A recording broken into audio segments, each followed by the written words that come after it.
السلام عليكم ورحمة الله وبركاته. إن الحمد لله والصلاة والسلام على رسول الله وعلى آله وأصحابه أجمعين وعلى من تبعهم بإحسان إلى يوم الدين. فأعوذ بالله من الشيطان الرجيم. إن الذين فرقوا دينهم وكانوا شيعا لست منهم في شيء إنما أمرهم إلى الله ثم ينبئهم بما كانوا يفعلون. সম্মানিত মুসল্লিবৃন্দ, প্রাণপ্রিয় উপস্থিতি, সম্মানিত দিনদার ইমানদার মুসলিম ভাইরা, প্রথমে সে মহান মাবুদের শানে কালিমাতু শুকুর আদায় করছি, যিনি আমাদেরকে ধারাবাহিক সাপ্তাহিক এই পবিত্র দার্সে বসার সুযোগ করে দিয়েছেন। আমরা সকলে পড়ছি আলহামদুলিল্লাহ। সম্মানিত উপস্থিতি, আমরা আলোচনা করছি আমাদের সমাজে মুসলিম নামধারী এক শ্রেণীর বেদাতি ফিরকা রয়েছে। সেই বেদাতি ফিরকাগুলির মধ্যে একটা অন্যতম ফিরকা হচ্ছে খারিজি। এই বেদাতি ফিরকা খারিজিদের বৈশিষ্ট্য, আকীদা, নিদর্শন, চিন্তা চেতনা নিয়ে আমরা আপনাদের সামনে ধারাবাহিক কথা বলছি। আজকেও আমরা ইনশাআল্লাহ এই খারিজিদের আকীদা নিয়ে আমরা কথা বলবো। ওমা তাওফীকুনা ইল্লা বিল্লাহ আলাইহি তাওয়াক্কালতু ওয়া ইলাইহি উনীব।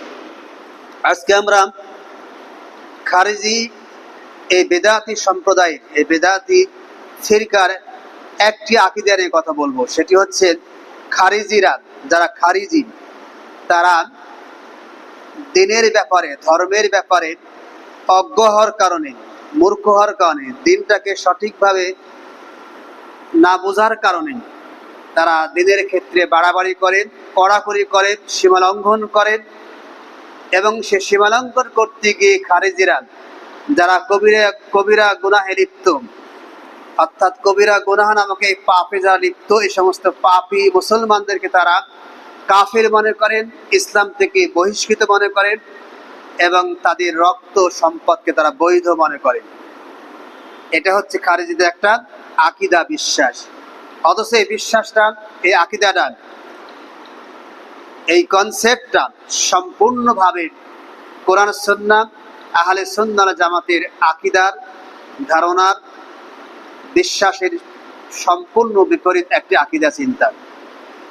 ইসলাম এমন একটি জীবন ব্যবস্থা যেটা বিশ্ব মানবতার জন্য একটা ভারসাম্যপূর্ণ জীবন ব্যবস্থা। ইসলাম একটি সহজ সরল পরিপূর্ণ জীবন ব্যবস্থা। এই কথাটি আল্লাহ সুবহানাহু ওয়া তাআলা পবিত্র কোরআনে বিভিন্ন জায়গায় বলেছেন। আল্লাহ বলেছেন, ওমা জাআলা আলাইকুম ফিদ-দীন মিন হারাজ। আল্লাহ দিনের মধ্যে, দিনের ক্ষেত্রে তোমাদের উপরে কড়াকড়ি করেন নাই, বাড়াবাড়ি করেন নাই, কঠোরতা অবলম্বন করেন নাই। ইউরিদুল্লাহু বিকুমুল ইসর। আল্লাহ তোমাদের জন্য সহজ করতে চান। ওয়ালা ইউরিদু বিকুমুল উসর। আল্লাহ তোমাদের জন্য দিনটাকে কঠিন করতে চান না। আরেকটা আয়াতে আল্লাহ বলেছেন, মা ইউরিদুল্লাহু লিয়াজআলা আলাইকুম মিন হারাজ। আল্লাহ তোমাদের জন্য কঠোরতা অবলম্বন করতে চান না। ওয়ালাকি ইউরিদু লিইউতাহহিরাকুম ওয়া লিইউতিম্মা নি'মাতাহু আলাইকুম লাআল্লাকুম তাশকুরুন। বরং আল্লাহ তোমাদের জন্য সবকিছু সহজ করতে চান, এর মাধ্যমে তোমাদেরকে পবিত্র করতে চান এবং তোমাদের প্রতি আল্লাহর নিয়ামতকে সম্পূর্ণ করতে চান, যাতে করে তোমরা আল্লাহর কৃতজ্ঞতা প্রকাশ করো, শুকরিয়া আদায় করো। এরপর আল্লাহ পবিত্র কোরআনের সূরা বাকারার 143 নম্বর আয়াতে আল্লাহ বলেছেন, ওয়া কাযালিকা জাআলনাকুম উম্মাতাও ওয়াসাতান। এইভাবে আমি তোমাদেরকে মধ্যমপন্থী উম্মত বানিয়েছি। তোমরা হচ্ছে মধ্যমপন্থী, ইনসাফপূর্ণ, ইনসাফ ভিত্তিক, ভারসাম্যপূর্ণ একটা উম্মাহ। এইভাবে আমি তোমাদেরকে সৃষ্টি করেছি। লিতাকুনু শুহাদা আলান নাস, যাতে তোমরা মানুষের জন্য সাক্ষ্য হও। ওয়া ইয়াকুনু রাসূলু আলাইকুম শাহীদা, রাসূল তোমাদের ব্যাপারে সাক্ষ্য প্রদান করেন। প্রিয় ভাইরা আমার, এ সমস্ত আয়াত থেকে স্পষ্ট বোঝা যাচ্ছে যে ইসলাম হচ্ছে একটা সহজ সরল ভারসাম্যপূর্ণ জীবন ব্যবস্থা। এখানে কোনো বাড়াবাড়ি নেই, সীমালঙ্ঘন নেই, কঠোরতা আরোপ করার কোনো সুযোগ নেই। হাদিস শরীফ আল্লাহ রাসূল বলেছেন, একটা হাদিস আল্লাহ বলেছেন হালাকাল মুতানাত্তিউন ক্বালাহা সালাসান, সহিহ মুসলিমের হাদিস। আল্লাহ বলেছেন হালাকাল মুতানাত্তিউন, যারা দিনের ব্যাপারে নিজের পক্ষ থেকে কঠোরতা অবলম্বন করেন, এই সমস্ত দিনের ব্যাপারে কঠোরতা অবলম্বনকারীগণ ধ্বংস হোক বা তারা ধ্বংস হয়ে গেল। আল্লাহ রাসূল এই কথাটা 3 বার বলেছেন। অর্থাৎ দিনের ব্যাপারে যারা কঠোরতা অবলম্বন করেন, সীমা লঙ্ঘন করেন, কড়াকড়ি করেন, তারা কি ধ্বংসশীল, তারা অবশ্যই ধ্বংস হয়ে গেছেন। আল্লাহ রাসূল আরেকটা হাদিসে বলেছেন ইন্নাদ দীনা ইসরুন, দিন হচ্ছে সহজ। ওয়ালা ইশাদ্দাদ দীনা আহাদুন ইল্লা গালাবাহুম, যে ব্যক্তি তোমরা কখনো দিনকে কঠিন করবে না, যে ব্যক্তি দিন ইসলামকে কঠিনভাবে পালন করতে যাবে সেই ব্যক্তি সেক্ষেত্রে অবশ্যই পরাজিত হয়ে যাবে। ফাসাদ্দিদু, সুতরাং তোমরা মধ্যম পন্থা অবলম্বন করবেন। ওয়াকারিবু, এবং মধ্যম পন্থার নিকটবর্তী হয়ে থাকবেন। ওয়াবশিরু, মানুষকে শুভ সংবাদ প্রদান করবেন।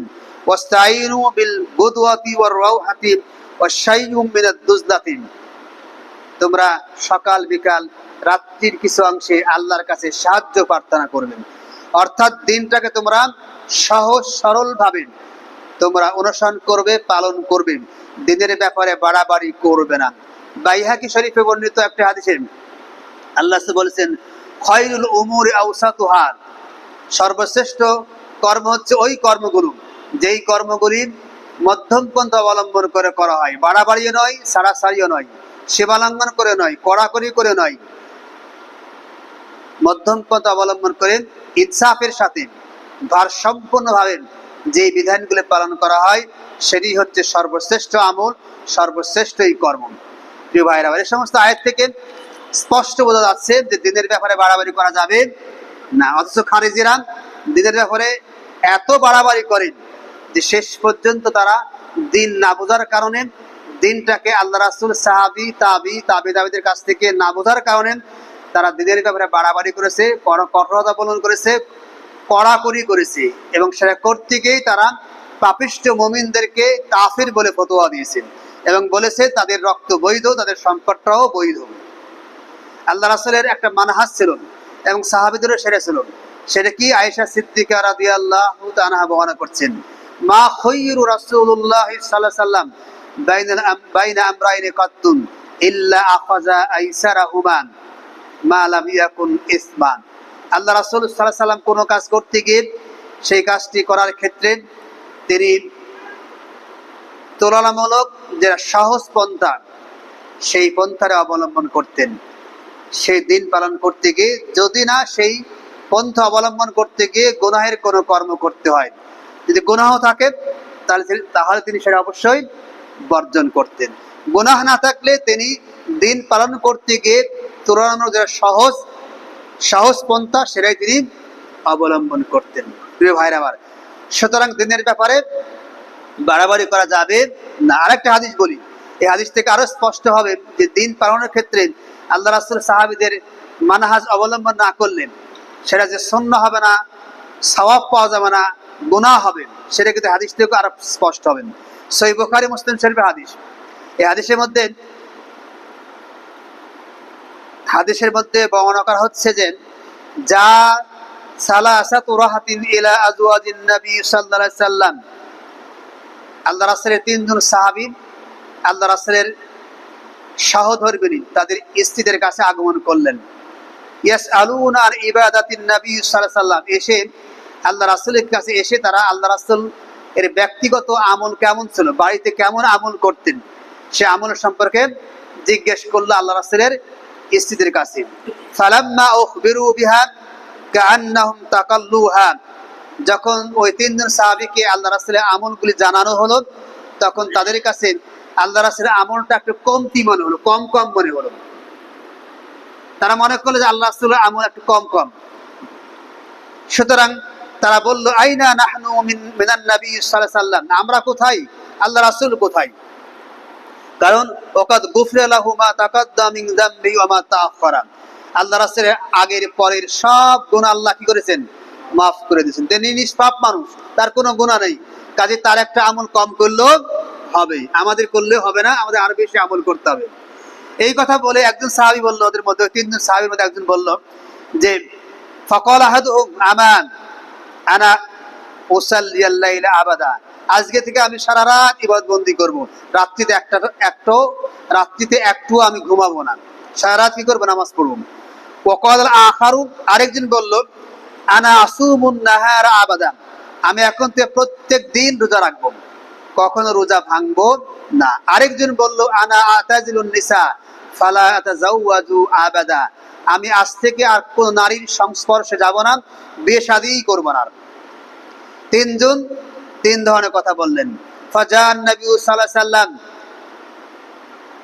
ইলাইহিম, এরপর আল্লাহ রাসূল ওই তিন ব্যক্তির কাছে আসলেন। ফাকালা, বললেন আনতুম, তোমরা কি ওই মানুষ, আল্লাযীনা কুলতুম কাযা ওয়া কাযা, এইরূপ তোমরা বললা, তোমরা কি এই কথাগুলো বললা? তখন তারা বলল হ্যাঁ হুজুর আমরা বলেছি। তখন আল্লাহ বললেন আমা ওয়াল্লাহি ইন্নী লা আখশাকুম বিল্লাহ ওয়া আতকাকুম লাহু, জেনে রাখবে আল্লাহর শপথ করে বলছি, আমি মুহাম্মদ সাল্লাল্লাহু আলাইহি সাল্লাম তোমাদের মধ্যে সবচেয়ে বেশি আল্লাহকে ভয় করি এবং তোমাদের মধ্যে সবচেয়ে বেশি তাকওয়া আমার রয়েছে, আমি সবচেয়ে বড় মুত্তাকি। আল্লাহ রাসূলের চাইতে বেশি মুত্তাকি, আল্লাহ রাসূলের চাইতে বেশি তাকওয়াবান মানুষ পৃথিবীর কেউ হতে পারেন? কোনোদিন হতে পারে না। এরপর আল্লাহ বলছে ওয়ালাকিন্নি, অথচ এরপরও আসুমু, আমি রোজা রাখি, ও আফতিরু, আবার রোজা ভাঙ্গি, ও উসাল্লি ও আরকুদু, আমি রাত্রিতে নামাজ পড়ি, আবার রাত্রিতে ঘুমাই, ওয়াতাজাওয়াজুন নিসা, আমি বিবাহ শাদী করেছি, আমার ঘর সংসার আছে, এই সবগুলি আমার সুন্নাত, এগুলো আমার রীতি নীতি পদ্ধতি। ফামান রাগিবা আন সুন্নতি ফালাইসা মিন্নি, যে ব্যক্তি আমার সুন্নাত থেকে মুখ ফিরিয়ে নেবে সেই ব্যক্তি আমার উম্মত হতে পারবে না। এই হাদিস থেকে কি বুঝলাম আমরা? এটাই বুঝলাম যে আল্লাহ রাসূল যেভাবে দিন পালন করেছেন সেইভাবে পালন করলে সেটা সওয়াব পাওয়া যাবে, সেটাই দিন হবে, সেটাই ইবাদত হবে, আর তার বিপরীত করলে হবে না। অর্থাৎ আমি দিনটাকে নিজের প্রতি কঠিন করে নিয়ে বলছি সারা রাত জেগে থাকবো, ঘুমাবো না, আবার বলছি প্রত্যেক দিন রোজা রাখবো, রোজা ভাঙবো না, আবার বলছি বিয়ে শাদী কিচ্ছু করবো না, একাকী থেকে বন জঙ্গলে গিয়ে সন্ন্যাসী হয়ে শুধু ইবাদত বন্দি করব। এই যে কঠোরতা, এই যে বাড়াবাড়ি, এটা ইসলাম অনুমোদন করে না, এটা আল্লাহ রাসূলের সাহাবীদের আহলে সুন্নাহ জামাতের মানহাজের বিপরীত কর্ম। খারিজিরা কিন্তু এইভাবেই দিনটাকে নিজের প্রতি কঠোর করে নিয়েছে, দিন পালন করতে গিয়ে তারা কঠোর অবলম্বন করেছে, অথচ তাদের বাহ্যিক আমলগুলো কিন্তু খুব সুন্দর ছিল, তারপরও দিনটাকে না বোঝার কারণে, দিনের ব্যাপারে অজ্ঞতার কারণে তারা কিন্তু বাড়াবাড়ি করেছে। এবং বাড়াবাড়ি করতে গিয়ে তারা যে আকীদারা সবচেয়ে মারাত্মকভাবে তার পোষণ করছে সেটি হচ্ছে, তারা বলছে একজন ব্যক্তি যখন কবিরা গুনাহ করবেন, অর্থাৎ জেনা কাজ করেছেন, অথবা সালাত পরিত্যাগ করেছেন, অথবা চুরি করেছেন, ডাকাতি করেছেন, এই ধরনের কবিরা গুনাহ, এই কবিরা গুনাহ যে ব্যক্তি করবেন সেই ব্যক্তি ইসলাম থেকে বের হয়ে খারিজ হয়ে সে কাফের হয়ে যাবে এবং সেই ব্যক্তির রক্ত এবং তার সম্পদ বৈধ, অর্থাৎ সেই ব্যক্তিকে হত্যা করা জায়েজ হবে। নাউযুবিল্লাহি মিন যালিক। অথচ এই বিশ্বাসটা সম্পূর্ণভাবে কোরআন সুন্নাহর বিরোধী। ইসলাম কখনো কোরআন সুন্নাহর কোনো আয়াত দ্বারা প্রমাণিত হয় না যে একজন ব্যক্তি কবিরা গুনাহ করলেন সে ব্যক্তি ইসলাম থেকে খারিজ হয়ে যাবেন। হ্যাঁ, তবে এমন তিনটি কবিরা গুনাহ আছে, এমন তিনটি গুনাহের কর্ম আছে যে তিনটি কর্ম করলেন একজন ব্যক্তির ঈমান, আকীদা, ইবাদত, বন্দেগী সবগুলি বাতিল হয়ে সে ব্যক্তি কাফির হয়ে যাবে। কয়টি আমল আছে? তিনটি কর্ম। এক নম্বর হচ্ছে আশিরকুন, শিরক। যদি কোনো ব্যক্তি শিরক করেন তাহলে তার জীবনে সব কি হয়ে যাবেন? বাতিল হয়ে সে কাফির হয়ে যাবেন। আল্লাহ পবিত্র কোরআন মাজিদের সূরা আজ-জুমারের 65 নম্বর আয়াতে আল্লাহ বলেছেন ওয়ালাকাদ উহিয়া ইলাইকা ওয়া ইলাল্লাযীনা মিন ক্বাবলিকা লাইন আশরাকতা লা ইয়াহবাতান্না আমালুকা ওয়া লা তাকুনান্না মিনাল খাসিরিন। আল্লাহ সুবহানাহু ওয়া তাআলা আল্লাহ রাসূলকে উদ্দেশ্য করে বলেছেন যে আমি তোমার কাছে ওহী প্রেরণ করেছি এবং তোমার পূর্ববর্তী সমস্ত নবী রাসূলদের কাছে ওহী প্রেরণ করেছিলাম, করে আমি তোমাকে জানাচ্ছি লাইন আশরাকতা, যদি তুমি শিরিক করো তাহলে ইয়াহবাতান্না আমালুক, অবশ্যই তোমার পূর্বের জীবনের সব আমল বাতিল হয়ে যাবে। ওয়ালা তাকুনান্না মিনাল খাসিরিন, এবং তুমি অবশ্যই অবশ্যই চরম পরম ক্ষতিগ্রস্তের মধ্যে অন্তর্ভুক্ত হয়ে যাবেন। তাহলে আয়াত থেকে স্পষ্ট বোঝা গেল কেউ যদি শিরিক করে তাহলে তার আমল কি হবে? বাতিল হয়ে যাবে, ইসলাম থেকে খারিজ হয়ে যাবে। আরেকটি কর্ম হচ্ছে আল কুফরুন, কেউ যদি কুফর করে কেমন, তাহলেও তার সব আমল বাতিল হয়ে যাবে। আল্লাহ পবিত্র কোরআন সূরা মায়েদার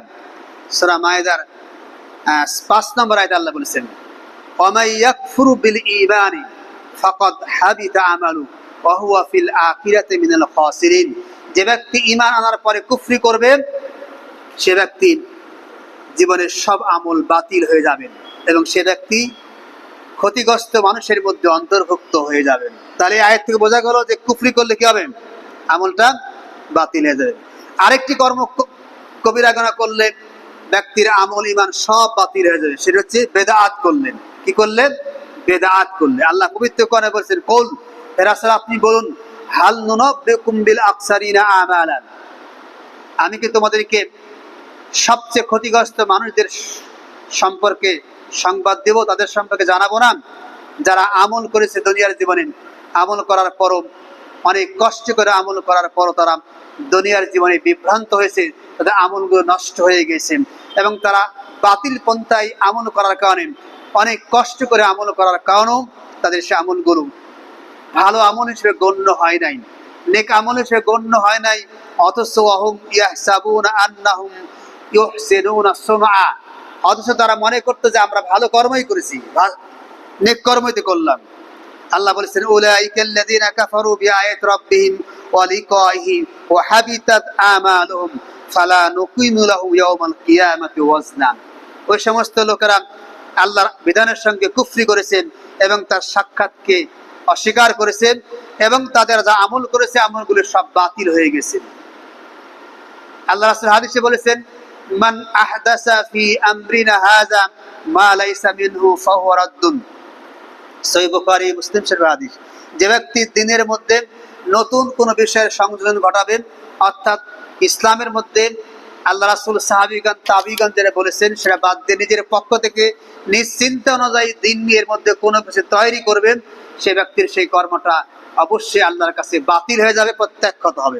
সহিহ বুখারী আরেকটা হাদিসে বলা হচ্ছে মান আহদাসা হাদাসান আও আওয়া মুহদিসান ফালানাতুল্লাহি ওয়াল মালাইকাতি ওয়ান নাসি আজমাইন লা ইয়াকবালুল্লাহু মিনহু ইয়াওমাল কিয়ামাতি সারফান ওয়ালা আদলান। আল্লাহ বলছেন যে ব্যক্তি বেদাত করল অথবা যে ব্যক্তি বেদাতিকে আশ্রয় দিল, এদের প্রতি আল্লাহর পক্ষ থেকে আল্লাহর অভিশাপ, ফেরেশতাদের অভিশাপ, সমস্ত মানুষের অভিশাপ। এমনকি কিয়ামতের দিন আল্লাহ সুবহানাহু ওয়া তাআলা তাদের কোন নফল ফরজ কোন ইবাদত বন্দেগী আল্লাহ কবুল করবেন না। এই যে দলিলগুলো, আয়াতগুলো, হাদিসগুলো থেকে স্পষ্ট বোঝা গেল শিরিক করলে, কুফর করলে, বেদাত করলে সেই ব্যক্তির সব আমল, ঈমান আমল বাতিল হয়ে সে ব্যক্তি কাফির হয়ে যাবে। এই তিনটি কবিরা গুনাহ ছাড়া বাকি কবিরা গুনার কারণে কোনো ব্যক্তি কাফির হবে না। অথচ খারিজিরা বাড়াবাড়ি করতে গিয়ে তারা বলছে তাদের বিশ্বাস, তাদের আকীদা হচ্ছে এই, যে ব্যক্তি কবিরা গুনাহ করবে সে ব্যক্তি অবশ্যই ঈমান থেকে, ইসলাম থেকে খারিজ হয়ে সে কাফির হয়ে যাবেন এবং সেই ব্যক্তি রক্ত সম্পদ বৈধ হবেন। প্রিয় ভাইরা আমার, ঈমানটাকে না বোঝার কারণে, ইসলামটাকে আল্লাহ রাসূল, সাহাবীদের, তাবিঈদের বুঝ অনুযায়ী না বোঝার কারণে, দিন সম্পর্কে অজ্ঞতার কারণে এই খারিজেরা এই ধরনের বাতিল, মিথ্যা, আকীদা ভ্রষ্ট ফতোয়া প্রদান করে থাকেন। অথচ কবিরা গুনার কারণে কখনো কোনো মুসলমান কাফির হয় না, বরং তাকে ফাসিক বলা হবে। ঈমান এর সংজ্ঞা কি? ঈমানের পরিচয় কি? ঈমান হচ্ছে আত-তাসদীকু বিল জিনান ওয়াল ইকরারু বিল লিসান ওয়াল আমালু বিল আরকান ইয়াজিদু বিত-তাআতি ওয়া ইয়ানকুসু বিল মাসিয়াতি। আল ঈমানু হুয়াল আসলু ওয়াল আমালু হুয়াল ফারউ। এটা হচ্ছে আহলে সুন্নাহ ওয়াল জামাতের ঈমানের পরিচয়। আহলে সুন্নাহ ওয়াল জামাতের ঈমানের পরিচয় কি? ঈমান হচ্ছে অন্তরে বিশ্বাস করা, মৌখিক স্বীকৃতি, কর্মের বাস্তবায়ন। এই ঈমানটা মানুষের ভালো আমলের দ্বারা বৃদ্ধি পায়, আর মানুষ যখন গুনাহের কর্ম করে তখন ঈমানটা কমে যায়, একটু হালকা হয়ে যায়, হ্রাস পেয়ে যায়। ঈমানটাই আসল, আর আমলগুলো এটা হচ্ছে শাখা প্রশাখা। এই সংজ্ঞার আলোকে আহলে সুন্নাহ ওয়াল জামাতের আকীদা হচ্ছে, যে ব্যক্তি ঈমান থাকবে, থাকার পরে যদি কোনো কবিরা গুনাহ করেন, তাহলে সে ব্যক্তি ঈমান থেকে খারিজ হবে না, বের হয়ে যাবে না, বরং তার ঈমান থাকবে, তবে সে কবিরা গুনাহগার কারণে ফাসিক হবেন, পাপিষ্ঠ ব্যক্তি হবেন। ফলে সেই ব্যক্তিকে ফাসিক বলা হবে, কাফির বলা হবে না। এটা হচ্ছে আহলে সুন্নাহ ওয়াল জামাতের আকীদা। এবং এই ফাসিক ব্যক্তি তওবা করে মারা গেলেন, আল্লাহ তার অবশ্যই গুনাহ মাফ করে দিবেন। তওবা ছাড়া যদি মারা যায়, তাহলে আল্লাহর সেটা ইচ্ছা দিন, আল্লাহ ইচ্ছা করলে তাকে ক্ষমা করে দিতে পারেন, অথবা ক্ষমা না করে পাপ পরিমাণ শাস্তি দিয়ে আবার তাকে সেখান থেকে জাহান্নাম থেকে বের করে আল্লাহ সুবহানাহু তাকে আবার ভালো কর্মের কারণে, ঈমানের কারণে তাকে আবার পুরস্কার দিবেন, জান্নাতে প্রবেশ করাবেন। এটা হচ্ছে আহলে সুন্নাহ ওয়াল জামাতের আকীদা। আর খারিজিরা বলছে না, ঈমান, বিশ্বাস, মৌখিক স্বীকৃতি, আমল, তিনটাই ঈমানের মূল। সুতরাং তিনটার মধ্যে কোন একটি না থাকলে সে ব্যক্তি আর মুসলিম থাকতে পারবে না, ইসলাম থেকে সে বের হয়ে যাবে। ফলে সে ব্যক্তি কাফির হয়ে যাবে, তার তওবা কবুল হবে না। এ অবস্থায় মারা গেলে সে ব্যক্তি চিরস্থায়ী জাহান্নামী, জাহান্নাম থেকে কখনো বের হতে পারবে না, এবং সেই ব্যক্তির রক্ত সম্পদ বৈধ। অথচ এই কথাটা সম্পূর্ণ কোরআন সুন্নাহর বিপরীত, আহলে সুন্নাহ ওয়াল জামাতের আকীদার বিপরীত। আরেকটি বাতিল ফিরকা আছে মুরজিয়া। তারা বলে যে ঈমান শুধু অন্তরের বিশ্বাস, আমল ঈমানের অংশ নয়, অর্থাৎ আমলের কারণে ঈমানের হ্রাস বৃদ্ধি হয় না। তাদের এই মতটাও সঠিক নয়, আহলে সুন্নাহ ওয়াল জামাতের মতের বিপরীত। এরা হচ্ছে শৈথল্যবাদী, মানুষকে ছাড় প্রদানকারী। ইসলাম তথা আহলে সুন্নাহ ওয়াল জামাত এই বাড়াবাড়ি, অর্থাৎ খারিজিদের বাড়াবাড়ি আর মুরজিয়াদের সারাসাই বা শৈথল্যবাদ, এই দুই বিপরীতমুখী মতের মধ্যমপন্থী মত হচ্ছে আহলে সুন্নাহ ওয়াল জামাতের মত। সেটা কি? যাদের ঈমান থাকবে, মুসলিম মেনে যে ঘোষণা দিবেন, ঈমানের স্বীকৃতি দিবেন, সেই ব্যক্তি কবিরা গুনাহ করলেও কাফির হবে না, বরং সেই ব্যক্তিকে কবিরা গুনাহগার, ফাসিক বলা হবে।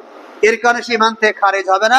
এই অবস্থায় সে তওবা করলে আল্লাহ মাফ করে দিবেন, তওবা না করে মারা গেলেও আল্লাহর ইচ্ছাধীন থাকবেন, আল্লাহ ইচ্ছা করলে তাকে মাফ করতে পারেন, অথবা গুনাহ পরিমাণ শাস্তি দিয়ে আবার তাকে জান্নাতে প্রদান করবেন। এটাই হচ্ছে আহলে সুন্নাহ ওয়াল জামাতের আকীদা। আর যারা খারিজি, চরমপন্থী, বাড়াবাড়ি, সীমা লঙ্ঘনকারী, তাদের বক্তব্য কি? না, তুমি জেনা করেছো, তুমি কাফির, তুমি সালাত পরিত্যাগ করেছো, তুমি কাফির হয়ে গেছো। হ্যাঁ, কেউ যদি জেনা কাজ করাকে বৈধ মনে করেন, কেউ যদি সালাত পরিত্যাগ করাকে বৈধ মনে করেন, কেউ যদি আল্লাহ কর্তৃক নিষিদ্ধ হারাম জিনিসকে হালাল বলে গণ্য করেন, হালালকে হারাম বলে গণ্য করেন, হারাম করা জায়েজ, হারামগুলি বাস্তবায়ন করা জায়েজ, হালালগুলি না করলে কোনো সমস্যা নাই, না করাও জায়েজ, এই ধরনের বিশ্বাস পোষণ করেন, অস্বীকার করেন, তাহলে অবশ্যই সে ব্যক্তি কাফির হয়ে যাবে। তো অস্বীকার করেন, স্বীকার করেন, কিন্তু শয়তানের খপ্পরে পড়ে সে এই কর্মগুলি লিপ্ত হয়, পরে আবার তওবা করেন। এমত অবস্থায় সে ব্যক্তি কখনো কাফির হবে না, বরং তাকে কি বলা হবে? ফাসিক বলা হবে। প্রিয় ভাইরা, এটি হচ্ছে আহলে সুন্নাহ ওয়াল জামাতের আকীদা। আর খারিজিদের চরমপন্থী এই জঙ্গিদের আকীদা হচ্ছে না, কবিরা গুনাহগার, কাফির ব্যক্তি, কারণ তারা ধর্মের ব্যাপারে বাড়াবাড়ি করছে, কঠোরতা অবলম্বন করেছে। প্রিয় ভাইরা আমার, আমরা আজকে এই খারিজিদের একটি আকীদা বৈশিষ্ট্য নিয়ে কথা বললাম। তারা বলছেন, তাদের ফতোয়া, তাদের মানহাজ, আকীদা হচ্ছে যে কবিরা গুনাহগার ব্যক্তি কাফের, তার রক্ত এবং সম্পদ বৈধ। তারা পবিত্র কোরআনের কোন আয়াত দ্বারা তাদের মতের পক্ষে দলিল পেশ করেন, আমরা সেই দলিলগুলো, কোরআনের আয়াতগুলো, তাদের মতামতগুলো এবং তাদের মতামতগুলি সঠিক কিনা, আল্লাহ রাসূল, সাহাবীগণ, তাবিগণ তাদের সেই দলিলের, সেই কোরআনের আয়াতের দলিলগুলির কি জবাব দিয়েছেন, কি ব্যাখ্যা দিয়েছেন, আমরা সেই জবাব, তাদের সেই দলিলের জবাবগুলো ইনশাআল্লাহ আমরা পরবর্তী দার্সে আপনাদের সামনে উপস্থাপন করব। সেই দার্সে অংশগ্রহণ করার উদাত্ত আহ্বান জানিয়ে আজকে শেষ করছি। হাযা মা ইনদি ওয়াল ইলমু ইনদাল্লাহ আলাইহি তাওয়াক্কালতু ওয়া ইলাইহি উনীব। আসসালামু আলাইকুম ওয়া রাহমাতুল্লাহি ওয়া বারাকাতুহু।